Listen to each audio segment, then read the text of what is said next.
Good evening sa inyong lahat. Good morning. Good afternoon sa lahat ng mga ka-Shengjing Kai.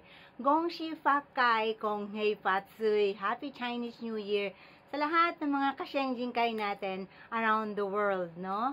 At saka sa mga napapadaan lang, Happy Chinese New Year sa inyo. Gong Shi Fak Kai. May we all become prosperous this 2025 in the year of the wood snake. So, lahat po tayo, alam natin, nagpuyat, ano? Ngayon po, sobrang puyat, sobrang pagod. Kasi alam nyo, ginagawa talaga natin, kasi ina-apply talaga natin ng proper yung feng shui, no? So, yung presentations natin, talagang sagad-sagaran talaga yung pagod natin, ano? So, ngayon, kailangan naman nating mag-relax na. Gusto ko lang kayong mabati lahat ng mga ating mga ka-Shengjing Kai, and gusto ko pong magpasalamat sa inyo from the bottom of my heart sa lahat ng pagsuporta ninyo at saka pagtitiwala. Maraming salamat mga ka-Shengjing Kai, at sa mga napapadaan lang, if you like feng shui, ito po ang right channel para sa inyo. So, ngayong gabi na to, bibigyan ko lang kayo ng ating konting mga tips, no? Kasi talagang yung boses ko, grabe po kasi ang ano ngayon dito, yun pong buhangin galing ng China. Lumalakas po kasi ang hangin, sobrang lamig. Masakit po talaga sa lalamunan. So, ang topic natin, ang ibibigay ko sa inyo ngayon is yung emotions na dala sa inyo ng elements, ng governing element nyo, sa according to your birth. So, madalian lang ito. Gusto ko lang sabihin sa inyo, wag din tayong masyadong OA in applying feng shui, yung parang konti na lang, pati toothpick, kailangan pa nating intindihin, no? Kailangan pa natin problemahin, or lang, chill lang tayo, no? No one's life is perfect. Kaya alam natin na sa lahat ng buhay natin, walang perpekto. Kaya naman, nung araw, kapag talaga, 'di ba, sa ancient feng shui, no? Kailangan talaga, yung bata, ipinapanganak pa lang, is talagang pinapabasa na yung pinapapachi na yung kanilang mga elements, yung sa kanilang birth, para makapili sila ng mga dapat na mapapangasawa nila, or yung mga dapat na nawawalang element na kailangan malagyan yung bata agad, mapangalanan. Alam nyo, sa pangalan kasi natin, yan yung sinasabi natin, what's in a name, yung dati kong video, no? So, yung mga tama ba ang naipangalan sa atin ng mga magulang natin, but without making patchy sa buhay natin noon, syempre, ang mga magulang natin, kung ano yung gusto nila, trip nila yung pangalan na yon, no? So, yun yung ibibigay nila sa atin. Not like the Chinese talaga, not the Chinese that common Chinese, no? Yung, ang kasi dito is mga sa royal blood, yung mga nasa high level, kasi sila lang talaga yung nakakaalam ng tunay na feng shui. So, yung mga yon, kapag ipinapanganak talaga yung bata, talagang, ang pangalan nila is yung, i-apply talaga nila yung missing element nung ipinanganak yung bata. So, kailangan ma-activate mo agad yun. Doon pa lang sa kapanganakan mo pa lang, no?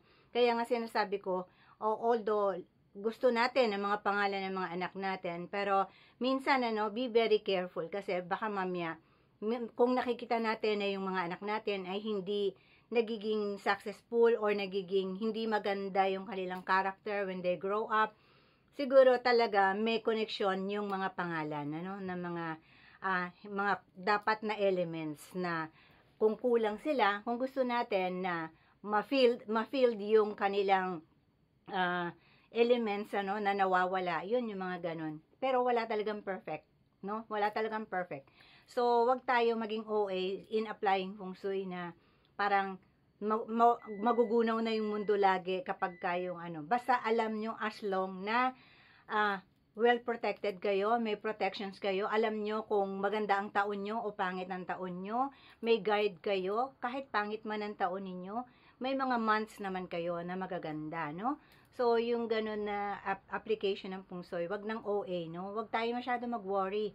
Ang buhay sa mundo ay napakagulo na. So, let's just chill, no? Mag-a-apply tayo ng feng shui, mag-a-apply tayo ng, alam natin yung mga bad direction sa bahay natin. So, that's it, no? Yun lang ang ating dapat, doon tayo dapat talaga nag-iingat. Hindi yung mga kung ano-ano mga walang kakwenta-kwentang bagay, no? So, yan yung mga simple lang natin na mga tips ngayong araw na to. And then, yung emotions na nga nadala sa'yo ng governing elements mo, no?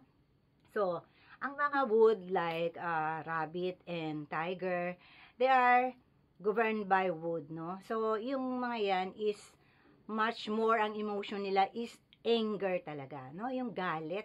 May ano talaga sila yung nagtatanim sila ng galit or yung talagang mas madali silang magalit, yung mga ganon, ano.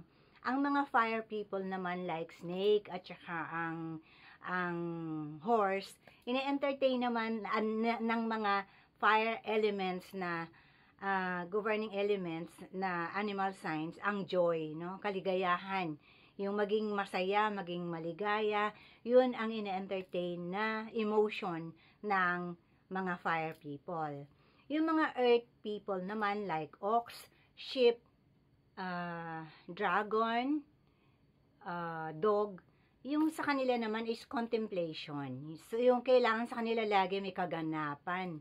Yung mga gusto nilang mangyari ay dapat maganap or doon sila nakafocus, no? So, yun talaga ang pinaka-main nilang emotion. Yung meron sila dapat na ma-fulfill sa buhay nila. Yun, gano'n, no? Mga metal naman usually, no? Yung metal natin is ang rooster at saka ang ano to, monkey, no? So, ito naman yung emotion nila na malakas talaga na madali silang, yung sadness. Sadness naman sila, na o-overcome agad sila ng sadness.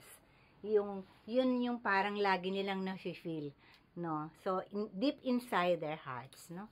So, ito namang mga water elements natin, like yung water natin is rat at saka boar, no? Yung rat at saka boar natin, ito naman, mas na-overcome sila ng fear.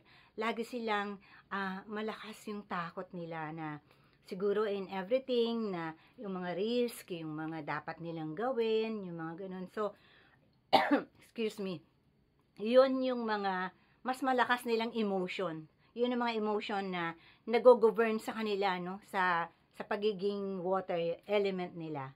So, yun nga ang nasabi ko sa inyo, yung mga wood element, governed by wood element animal signs natin ay na-overcome ng anger, no? So, mas ang anger emotions nila, ang mga fire governed elements ng signs natin ay nag-aano naman tayo sa overflowing tayo sa joy, no? Yun ang gusto naman ng mga fire people, yung mga nag-aano na kunyari yung fire at saka ano ba to? Horse at saka snake. They are fire people, no? Fire governed by fire elements. So, yung mga yan, mas ini-entertain nila, parang mas gusto nila, mas ang emotion na gusto nilang ilabas is joy. So, ang earth, inuulit ko lang, ano? So, yung earth, yung contemplation, gusto nila yung merong fulfillment sila sa buhay, yung magaganap, yung kaganapan. And then, yung metal is yung ating, ano nga ba tong metal natin, is monkey and rooster again. Meron silang mga inner sadness, no? Na yun yung nag-ano sa kanila, nag-overcome sa kanila yung sadness. And then yung water natin, boar at saka rat, yung fear nila, no? Kailangan nilang dapat mas ano sila, mas i-overcome nila yung kanilang fear, no? So, yun ang ating tips ngayong araw na to. And then, yun nga, nasabi ko sa inyo na yung huwag tayong masyadong OA sa pungsoy, no? So, kapag yung mga maliliit na bagay na lang, huwag na nating i-worry yan. Ang importante lang lagi is nakaprotect tayo at saka alam natin ang mga bad direction sa loob ng bahay natin. Okay, mga ka-Shangjin Kai, Gong Xie Fak Kai sa ating lahat. Kong Hei Fat Choy sa atin.